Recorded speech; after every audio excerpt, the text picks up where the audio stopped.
we're very fortunate to have with us today Melissa Khoury, all the way from Australia. Thank you, Melissa, for joining us today. No problem. Thank you. And of course, I'm trying. We're kind of coming out of a lockdown here in Kuala Lumpur, and I'm out and about a little bit, and there's this massive thunderstorm going on. So if the camera gets blown away, or if I cut in and out of reception, it's your job to take over the show. So I'm not worried. I know you're a natural on camera, and you've been on media many a time. But here today we're talking about women's sport, and of course you are a very a highly decorated sportswoman, and you've done quite a lot in multiple sports growing up and where you are today. Tell us a little bit about the state of women's sport in Australia at the moment. Women's sport in Australia is really increasing in popularity at the moment. I think people are starting to see the value in watching and the entertainment value of women's sport. There's a lot more media attention and sponsorship attention towards women's sport. So in that case, there's the funding can then go to the training, and that's really making a huge difference to the quality that's coming out at professional levels now. So, and I mean, that's across multiple sports, which is brilliant. So we've got cricket and AFL and even rugby league, the soccer as well, which has probably been the trailblazer. Really, that's cricket and soccer really were doing this a long time before a lot of the media attention, but there is a lot of hype about it at the moment. Now, you obviously played from the era when, in a sense, no women athletes got paid. You were doing it for the love of the game, and of course, still professional athletes do it for the love of the game. What will more money do to a lot of these different sports? It makes a big difference. I think the biggest difference it makes is the training and the coaching that can actually be funneled into that sport or those teams. So back when we were doing it, the coaches as well as the players were probably paying their way most of the time. So I was lucky enough that some of my teams would pay my way, but I mean, the actual cost of going on the trip after that was all up to you. You had to take time off work. So if we can actually pay the players and they don't have to work as much, I mean, that in itself, they can put more time into training and everything, really. But yeah, compared to when I played, I don't know, that we just couldn't put as much time into training.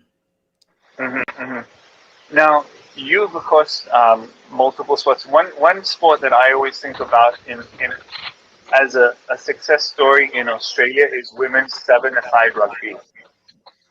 And a few, not last Olympics, the previous Olympics, they brought home the gold medal.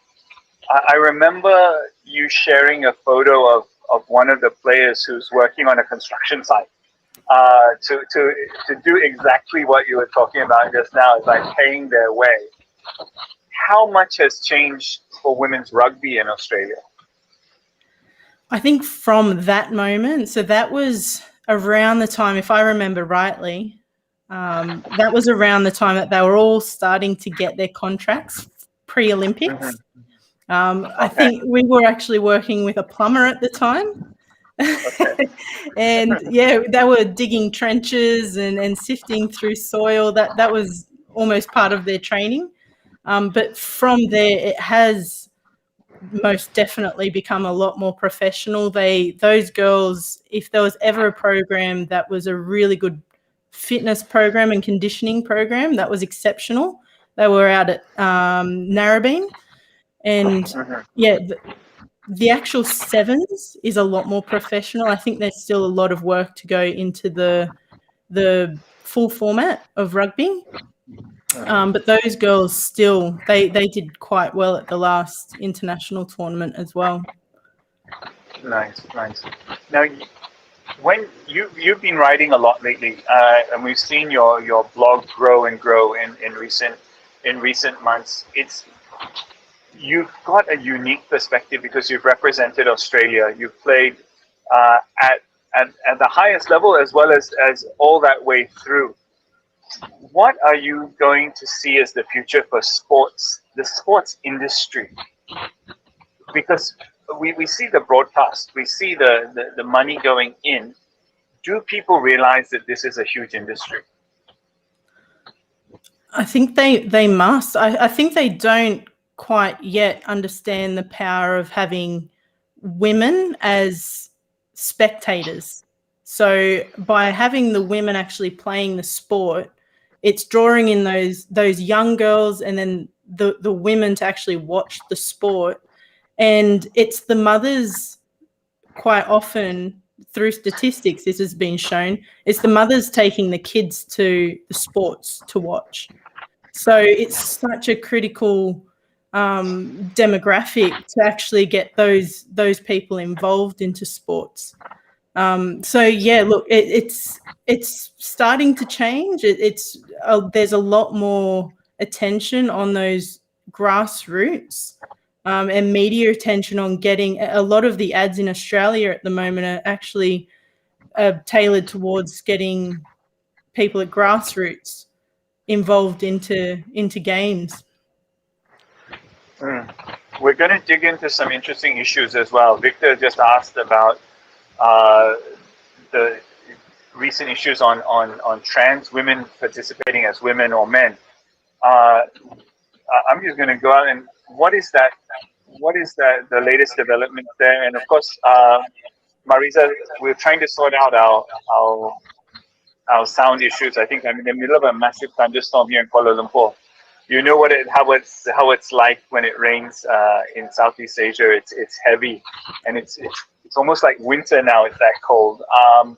But this is an issue. I think it's a fringe issue. But what are you hearing, and what is the latest on that issue?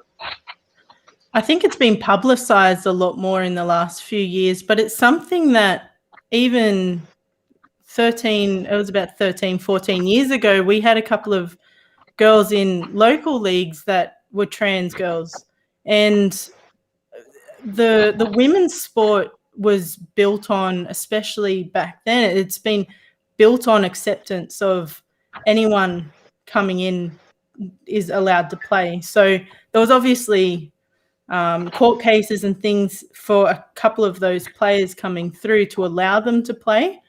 And some of them are very good friends of mine, and I'm lucky to one of the girls who actually went to the recent New South Wales Rugby League Awards is a trans woman. And I mean, I never thought anything different. She was just a person. So it really doesn't matter, I think. And the actual sports world, the women's sports world, as I said, is just built on acceptance of everyone. You be you. Okay, that's cool. Now, one of your recent articles talked about head injuries, and head injuries, I think, and concussions, and dealing with the physicality of sport has really picked up in recent years. Of course, for me, looking at what rugby is doing, we see the kind of commercials at halftime around those guys who have been impacted by head injuries, and also it impacts on issues even down to the level of suicide. What level of commitment do the leagues need to play? What level do the club owners need to play? Because this is not just about the issues of the people in the sport. It's businesses that have employees out there being injured. And of course, you are an expert in workplace safety as well. And I'm probably going to ask you a few questions on that as well. But what is your idea around this level of workplace safety in the sports industry? Yeah, look, it's definitely an issue that's very close to heart, having had my own history with concussion, as I can no longer play sport due to concussion. So, look, I think, as I mentioned in my recent article, the conditioning at grassroots level, at least into the amateur semi-professional leagues, I think the conditioning and coaching quality is so critical. And as we promote these sports and they get more high profile, the hits are getting harder, people need to be conditioned and trained properly for this. And it's something even in men's sport that's an issue. Recently, we had the NRL in Australia. They changed rules about a week out from the competition, and that caused a major problem throughout the whole tournament for the whole year. We had so many injuries just because people weren't conditioned. They didn't have time to train pre-season for any of the gameplay situations. No, that's interesting. Effa has asked us about the gender inequality in sports. How long, yes, we accept it as inequality, we accept it as a gap. How long do you think it will be before that gap is reduced? And what is it that spectators and we as the consumer of sports need to do to bring that gap to parity? I think that's obviously a very difficult question to put a time period on it. However, in terms of, I think people watching the sport actually need to listen to the people playing the sport. If you actually, at least for women's, I can definitely speak for women's, that it's a lot more accepting of differences, because maybe it's just we've been bundled into that over the years, and historically that's what we've just naturally had to deal with. But the difficult part is obviously the diversity across the whole world. It's something that, even traveling a little bit with sport, you do even have different countries that with not just gender but sexuality, it's an issue across the world, just with people being comfortable openly with it. But yeah, it's going to still be a long time, but if people at higher levels can lead by example, it will start to filter down. I think there's a lot to be done on the men's side in terms of acceptance, and especially that's even within Australia, which is quite progressive across the whole world. But look, there's a lot to be done. Understood. And I think one of the things that when we talk about women's sport in general, I want to know who has the gold standard. Which sport is doing better? For me, I looked at some statistics recently, and of course, we look at Australian women's netball is doing very well. We look at some other sports like golf and tennis, where they do well. But what other sports that are doing well? Is it because of the corporate sponsorship that goes in, or is it to do with that elite, like Sharapova gets, 100 million, and then everyone else gets the leftovers. But then when you average it out, it magically looks good. What are you seeing? What sports are doing the best for women?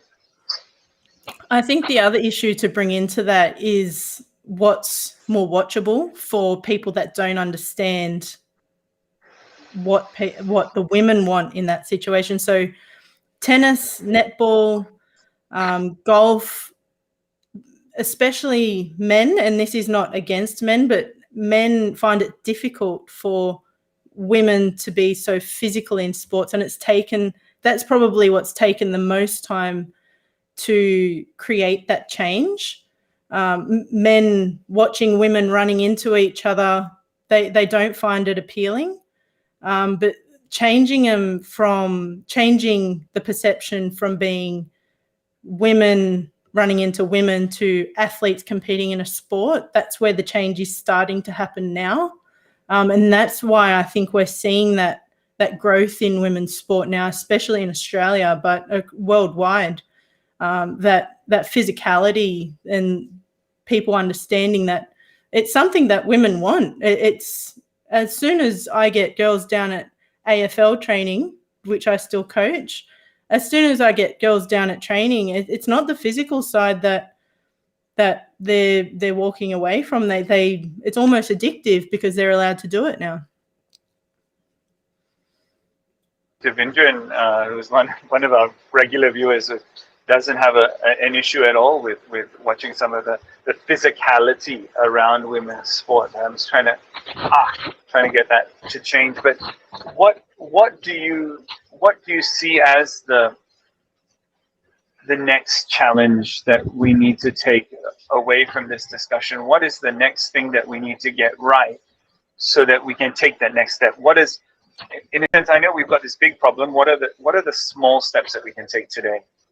Look, the small steps, I believe the big changes will come when grassroots are supported, and both through people finding value, which they are, again, they're starting to find value in coaching women's teams, as well as putting that conditioning, that strength and conditioning support to girls at those in-between ages between, year 12 and 18. So those pathways, really giving them a good quality chance and the respect to learn the skills, as well as having the strength and conditioning to get to a higher level. That this gap, I'm sorry, am I still muted? No. Yeah. Do you still see this gap when kids finish high school, they need to make an economic decision? Like, okay, your parents are saying, well, it's nice you've been playing this, but now you got to go to university and do something properly with your life. Is that still the biggest hurdle for young women? I mean, even for young men, for that matter, trying to make a go out of a sporting career, not just, hey, I love to be, out there in the middle, hitting a ball. Yeah, you're 100% right. It is an issue for both boys and girls. It's there's no claiming that it's just a female problem. It is a higher percentage for females. Purely, I think a lot of it has to do with the likelihood of making a decent living out of sport for a female.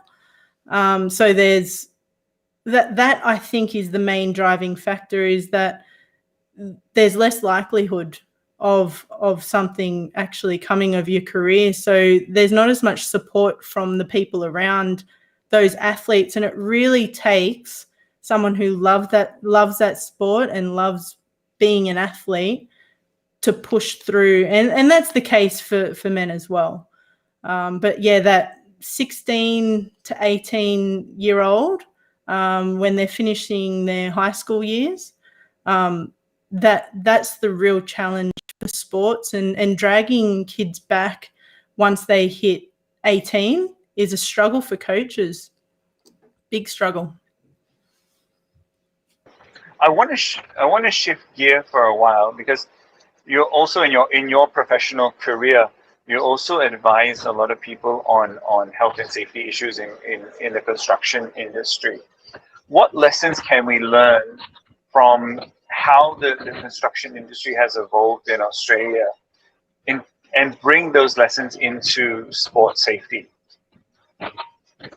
Yeah, I think the main lesson is that change comes from the top, and it really has. If you find any company, and a lot of companies that I step into, the change will come and the improvements in health and safety will come if your directors and your senior management actually drive it. So there's only so much someone externally can come in and do, but if your management drives it, then everyone will follow. And then, look, I think going into sport, that then is your coaches, your senior coaches. For example, I coach at Sydney Uni, and the coaching manager of the whole club, he really pushes that whatever the men get, the women get. The conditioning, everyone gets, your sport, your program in the gyms and things like that. And that's only at Sydney local level, the local Premier League. So from there, it's your CEOs and things like that. As long as they're pushing through, I think programs need to be put in place to condition necks especially. It's a hard part of the body to strengthen, but you see in rugby union, there's a lot done for it. So what are they doing that other sports aren't? The reason why I want to talk about construction industry, and we've seen in Australia with COVID restrictions, the construction industry was, one of the first to be hit by that COVID restrictions, and community sports was also there, and it's kind of both your areas. It's wonderful that you're so relevant, but it's unfortunate that it's the thing that's getting hit by COVID. How are people dealing with not being able to play sport right now? Yeah, look, it's a big challenge. It's mental health. At the end of the day, that is the biggest challenge, is people are used to being around their teams and having their bodies doing certain things to build up their mental health, and being stuck. For me right now, I've been in my house for nearly 2 weeks, just because I've been a close contact, and not being able to even go outside and have a coffee, that's hard enough, let alone someone who's used to running around for hours upon hours every week, 2 training sessions and a game, and being around a group of people and socializing. It's a big, big change. And it's the same thing for work. We've been lucky that the construction industry has continued. However, it's taken a lot of effort from every single builder in Sydney to actually be able to stay open. It's struggled. We've been at 50% capacity until last week or the week before. But yeah, look, it's taken a lot. No, definitely. We hope that you can get out and about soon, and out and about safely. And I think that's one of the key things that we want, is a safe return to a little bit of coffee or tea. Now, if I can ask another question about motivation, how do we motivate girls to stay involved? How do we motivate them to do the hard yards? Yes, we want, there's nothing like when you turn on the Olympics and oh wow, I want to be an Olympian and I want to be a gold medalist. That's the 30 seconds of glory that a lot of those athletes get. But what is the journey for someone who is starting out now, and how do you be motivated for that entire journey? I think, again, it comes down to the coaches and being able to retain those players, is someone feeling like they are constantly being valued and they personally feel like they're improving constantly. I think that's really the thing that retains someone, as a coach at least. I think there's a lot of studies done even in workplaces where the same thing, it's not money necessarily that keeps people around. It's feeling valued, and a useful player in the team. And yeah, look, it's coaches and that support. Nice. When we see Australia competing on a global stage, there's a population, 23 million people in Australia, yet we bring home so much gold, silver, and bronze. How important is sporting culture in delivering results? Huge. Even I grew up, I spoke about this with someone just the other day. Growing up, it was any sport I could get my hands on. I was lucky. I mean, I've got 4 brothers, as you know. So I've got 4 brothers. I was constantly outside playing cricket or throwing a ball or playing tennis, anything that we could do, tackle football. That was life. And it's still the same. I feel like it's still the same. You go on a family holiday and a volleyball net comes out, and Aussies are just naturally competitive. And so it's just, you see everyone out playing cricket or whatever it is, and it's just part of being Australian. No, it's wonderful. I mean, I of course I love getting out there and playing whatever sport I can also get my hands on. And we don't mind if it's guys or girls or whatever, get out there and play, and it's the way that it should be done. And I think this is part of changing the culture in some of the, like, especially Asian countries, who are like, oh, you're going to get dirty if you play. Yeah, you're going to get dirty, but that's what showers are for. And hi, Victor. Yes, actually, this is tea, Victor. I just want to let you know I'm enjoying tea because I'm having a feeling of winter right now as well, because it's actually 25 degrees and there's a breeze. So I did get a tea. But as someone who has been through the mill, and now you're devoting more of your time to coaching, you're devoting more of your time to commentary around what needs to change. Tell us more about what you're going to be doing with your blog. Tell us more about what you're going to be doing with your broadcast. Tell us more about the media personality that will be Melissa Khoury. Yeah. Look, I think the critical thing that will drive women's sport now moving forward is going to be just reporting sport equally, in terms of not just saying this is a women's broadcast. It should be, this is a sports broadcast, and you're looking at reporting where the story is. So it should be evenly men's and women's. And that in itself, if you start saying this athlete, I mean, cricket recently actually has taken a step where they're within the women's game, they're calling them batters and bowlers, not she or he, anything like that. So I think that in itself, if you're reporting as a batter got this result, that will help. And I really want to drive just the even reporting of sports and capturing the progress of women's sport through that. So key issues. So soon we're coming out with a story about ageism in sport, and it's applicable to both men's and women. So there's no reason why it can't be reported evenly. That age where ageism is an issue, and I still get out there and fence with some of the younger kids in the club, and every once in a while I'll surprise them, but also every once in a while I'll throw my back out. Must be genetic, but